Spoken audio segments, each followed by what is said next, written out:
किया, शादी के पहले ही दिन वाइफ के पास दारू की बोतल ले जाके रखी। उसकी लुगाई देखते ही बोली ठीक है बनाओ, लेकिन मेरे पेग में सोडा मत डालना।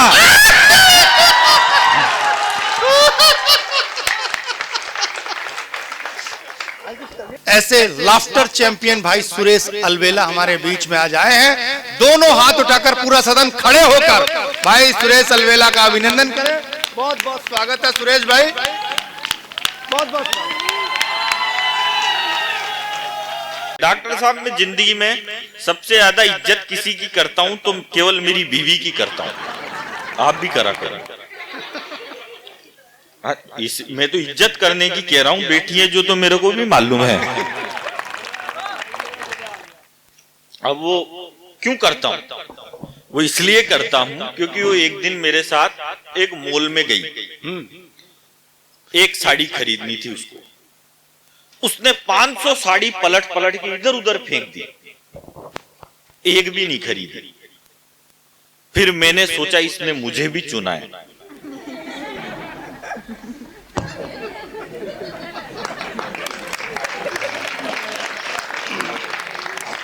तो मैं दुकान पे चल गया। मैंने दुकानदार से कहा, मैंने कहा भाई साहब एक काम करो 5 किलो चावल दो। वो बोला काई में लेके जाएगा? अरे मैंने कहा थैले में मिक्स कर दे, मेरी लुगाई फ्री है, बीनती रहेगी, तेरे को काई बात की टेंशन है। उसने बाजरा गेहूं सब मिक्स कर दिए। अब मैं जैसे ही थैला उठा के जाने लगा तो बोला भाई साहब पेमेंट। मैंने कहा पेमेंट अगले साल। बोला मैं उधारी में धंधा नहीं करता। मैंने कहा नहीं करता तो तेरा माल वापिस पकड़ अपने को, काई बात की टेंशन है यार। अब मैं थोड़ा सा शुरू हो रहा हूं। स्वागत हो मिलती थी रोज मुरारी से, पर सेटिंग थी गिरधारी से। इसमें आपको तालियां भी बजानी पड़ेगी। नहीं, मेरी रिदम के साथ बजाना है, ऐसे थोड़ी बजानी है। और जो जो नहीं बजाएगा वो नहीं बजाएगा, तो नहीं बजाएगा, उसमें अपन क्या कर सकते हैं। ओ मिलती थी रोज मुरारी से, पर सेटिंग थी गिरधारी से। खर्चा राजू से लेती थी, शर्माती थी बनवारी से। मिलती थी रोज मुरारी। जब हम स्कूल में पढ़ते थे तो एक टिफिन में खाते थे। हम सूखी रोटी लाते थे, पर घी का भोग लगाते थे। अब रास्ते में मिलती है तो आहें भर के रह जाते हैं। और उसके 2-2 बच्चे मुझको मामा जी कह जाते हैं। वो हो गई पूनम ढिल्लो सी, वो हो गई पूनम ढिल्लो सी। हम रह गए अटल बिहारी से। मिलती थी रोज मुरा। क्या बात है सुरेश भाई, वाह। फिर प्यार में डूब के मरने को पानी भर चुल्लू मिला मुझे। हम कवि क्या है, हम 50% पागल होते हैं, क्योंकि 100% पागल तो वो होता है जो हमको बुलाता है। अब मैं नाम नहीं बताऊंगा वरना सारी समझ जाओगे मनोज जी ने बुलाया है। देखो आप बहुत अच्छे स्टूडेंट हो। अब आजकल तो क्या है कि जो भी आप छोटा सा बच्चा होगा ना 4 साल का, उसके लिए भी कार आएगी, कार से जाएगा वो, वेन में जाएंगे, बस लगती है, बस में जाते हैं। हमारे टाइम ऐसा नहीं होता था। हमारे टाइम तो अच्छा, मैं तो बड़ा विद्वान छात्र था। मेरे लिए तो प्रिंसिपल साहब 4 लड़कों को भेजते थे, फिर 2 हाथ पकड़ता था, 2 टांगे पकड़ता था, फिर टांगा टोड़ी करके ले जाते थे। अच्छा, स्कूल में मास्टर सवाल भी ऐसे पूछता था, बता बेटा। मैंने कहा पूछो गुरुदेव। बोला लड़की में कौन सी ई की मात्रा लगती है? मैंने कहा सर पहले तो लड़की दिखाओ। लड़की अगर अपन से बड़ी है तो बड़ी ही की लगा देंगे। और छोटी है तो छोटी ही की लगा देंगे, और बराबर की है तो फिर मात्रा लगाने की जरूरत ही क्या है। दिमाग से काम करना पड़ता है। अभी पिछले दिनों एक आ गया हमारे पड़ोस का मेरे पास, बोला गुरुजी ज्ञान दो। मैंने कहा क्या ज्ञान चाहिए तेरे को? बोला ऐसा ज्ञान दो जो लुगाई जिंदगी भर मेरे संपट में रहे। मैंने कहा वो तो मेरी खुद की नहीं रहती, तेरे को कहां से दूं? अरे बोला आप तो इतने बड़े कवि हो, आप तो दे ही सकते हो ज्ञान। तो मैंने कहा ले जा ज्ञान। एक ही तो चीज है जो लोग फ्री में बांटते हैं। मैंने कहा ले जा ज्ञान। बोला क्या करना है? मैंने कहा तेरी शादी कब है? बोले मेरी शादी है भाई साहब दिसंबर में। तो मैंने कहा ठीक है ले जा ज्ञान, क्या करना है? मैंने कहा एक बात बता, तू थोड़ा पीता है? बोलो भाई साहब मैं तो बड़ा सात्विक आदमी हूं, मैं तो हाथ ही नहीं लगाता। तो मैंने कहा फिर हो गया काम। मैंने कहा कुछ भी नहीं करना, शादी के पहले ही दिन लुगाई के पास एक दारू की बोतल ले जाके रख देना। तेरी लुगाई देखते ही कहेगी ये कैसा बेवड़ा पति मिल गया मेरे को, शादी के पहले ही दिन दारू की बोतल लेके आ गया, ओपनिंग में ही। उसी के सामने दीवार पे फेंक के फोड़ देना और कह देना आज से तेरे प्यार में बंद। तेरी बीवी जब तेरा इतना बड़ा त्याग और बलिदान देखेगी तो जिंदगी भर तेरी गुलाम बन के रहेगी। उसने वैसा ही किया, शादी के पहले ही दिन वाइफ के पास दारू की बोतल ले जाके रखी। उसकी लुगाई देखते ही बोली ठीक है बढ़ाओ, लेकिन मेरे पेग में सोडा मत डालना।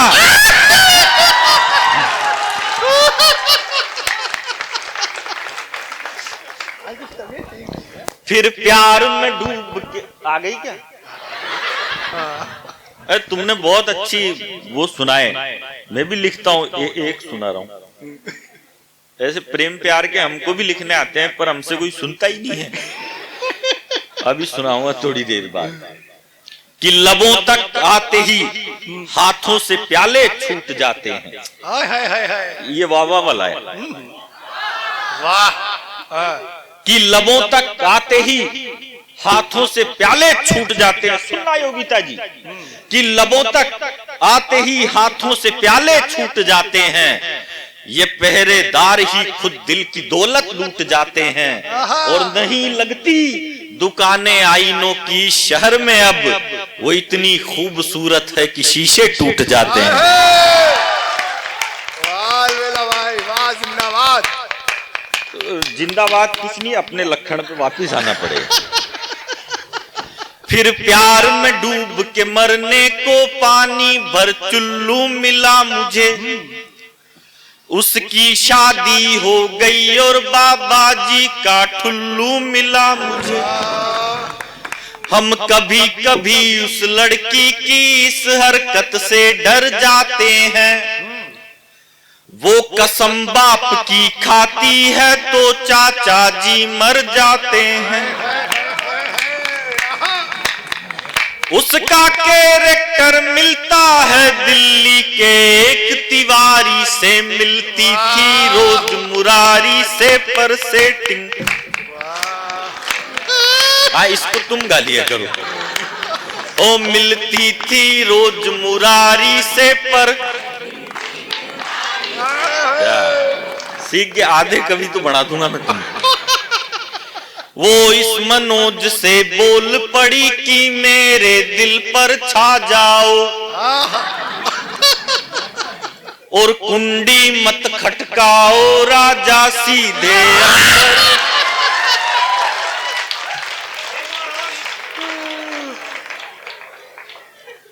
वो इस मनोज से बोल पड़ी कि मेरे दिल पर छा जाओ, और कुंडी मत खटकाओ राजा सीधे अंदर आ जाओ। मैं गेट के बाहर खड़ा रहा, इन दोनों ने एक चांस लिया। इसने इलू इलू गाया और उसने लूंगी डांस किया। मैं लप्पू जैसा लटक गया। लप्पू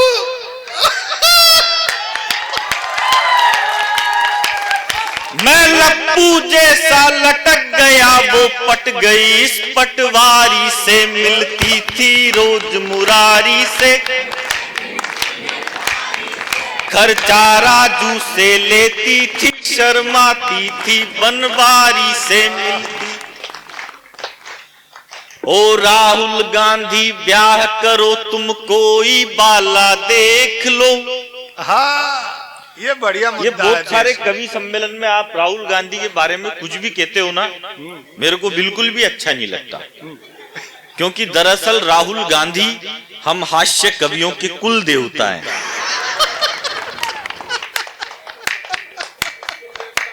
अब अपने देवता के खिलाफ कैसे सुने हम? अच्छा, आपको बताऊं, इस देश में जो अपने बाप की नहीं सुनता वो अखिलेश यादव, जो अपनी माँ की नहीं सुनता वो राहुल गांधी, जो किसी की नहीं सुनता वो नरेंद्र मोदी, और जिसकी कोई नहीं सुनता वो अरविंद केजरीवाल।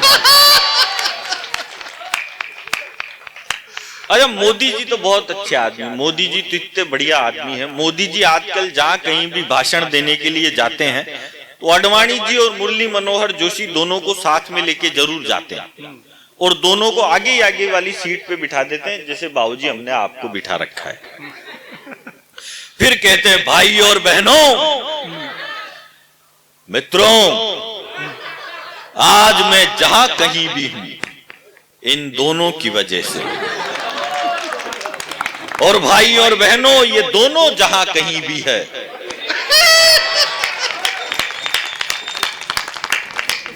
अजय, कांग्रेस वाले भी कम नहीं है। जब इस देश के पहले प्रधानमंत्री बने, आपके पड़ोस के ग्वालियर के बीजेपी के देश के पहले प्रधानमंत्री थे नेहरू जी। नेहरू जी के कपड़े विदेशों में धुलने जाते थे, जर्मनी में विदेशों में धुलने जाते थे नेहरू जी के कपड़े। मोदी जी ऐसा नहीं करते। मोदी जी के 10-20 जोड़ी गंदे होते हैं, वो खुद ही विदेश चल जाते हैं, सारे एक बार में धुलवा लाते हैं। बार बार का टंटा ही कौन पाले। अब ये कांग्रेस वाले भी कम नहीं है। जब अटल बिहारी वाजपेयी बीजेपी के पहले प्रधानमंत्री बने तो ये कांग्रेस वाले कहते थे, यार ये बीजेपी वालों को तो देश चलाना ही नहीं आता, ये अटल जी तो बिल्कुल भी अच्छे प्रधानमंत्री नहीं है, ये बीजेपी वालों को देश चलाना नहीं आता। फिर अटल जी की 13 दिन में सरकार गिरा दी उन्होंने, बोले ये भाजपा वालों को देश चलाना नहीं आता। फिर अटल जी पीछे हटे।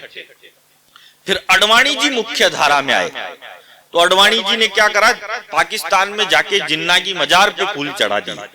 तो जिन्ना की पे तो नहीं चढ़े, उनकी खुद की पे ही चढ़ गए। तो ये बोलने लग गए, बोले आडवाणी जी तो और खराब है, इनसे तो अटल जी लाख गुना अच्छे थे, ये तो बड़े खराब नेता, इनसे तो लाख गुना अटल जी अच्छे थे। फिर आडवाणी जी भी पीछे हटे। फिर वो आए 56 इंच की छाती वाले, चाय वाले। तो चाय वाले को देख के बोले कि ये तो और खराब है, इनसे तो आडवाणी जी लाख गुना अच्छे थे, इनसे तो अटल जी लाख गुना अच्छे थे। और मैं तो कह रहा हूं रे कांग्रेस वालों, अभी तो तुमने चाय वाला देखा है, जिस दिन यूपी का गाय वाला देख लिया उस दिन कांग्रेस वालों को ये नरेंद्र मोदी देवता नहीं लगने लग जाए तो मेरी गारंटी। आप तो यार ऐसे हंस रहे हो जैसे सिद्धू जी के साडू ही लगते हो। बहुत बढ़िया। हाँ, या तो वो हंसे कि तू जिसे तौफीक दे, वरना इस दुनिया में भला मुस्कुराता कौन है। हंसना तो चाहिए, इसके अलावा बचा ही क्या है। देखो, एक कविता सुनाता हूं आपको कि खून से लिखे थे खत। अब ये पढ़ रही थी ना प्रेम प्यार की, और हम भी पढ़ेंगे क्योंकि हमारा प्यार थोड़ा दूसरा टाइप का है। ये कह रही थी, बार बार पूछ रही थी किसका दिल टूट रहा है, किसका दिल टूट रहा है। सुनो, इश्क के आकाश में उड़कर नहीं देखा, इश्क के आकाश में उड़कर नहीं देखा, उसने मेरे एहसास से जुड़कर नहीं देखा। वो चल दिए कहकर कि नई राह तकेंगे, हमने भी उसे आज तक मुड़कर नहीं देखा। क्या आशिक है सर भैया, ये खुददारी चाहिए। वाह, कि खून से लिखे थे खत, वाह, शाही का काम नहीं था, उसके सिवाय और कोई नाम नहीं था। खून से लिखे थे खत, शाही का काम नहीं था, उसके सिवाय और कोई नाम नहीं था। उसने हमारे प्यार को पागल समझ लिया, खुद को किसी की आंख का काजल समझ लिया। उसने हमारे इश्क का ऐसा सिला दिया, अमीर बॉयफ्रेंड से मुझको मिला दिया। बोली है मेरे नाज व नखरे उठाएगा, मेरे लिए 2 वक्त की रोटी जुटाएगा। मम्मी भी तुमसे शादी को तैयार नहीं है, ये मिलन मेरे डेड को स्वीकार नहीं है। भैया से भी तुम्हारी राम राम नहीं है, कहते हैं उसके पास कोई काम नहीं है। उन पत्थरों के बोझ को सह कर के आ गए, उसको वहीं पे बेवफा कह कर के आ गए। फिर यूं हुआ कि कहर की वो रात आ गई, दहलीज पे उसके कोई बारात आ गई। अब सोच लिया उस पे एतबार क्यों करूं, मैं फिर से किसी बेवफा से प्यार क्यों करूं।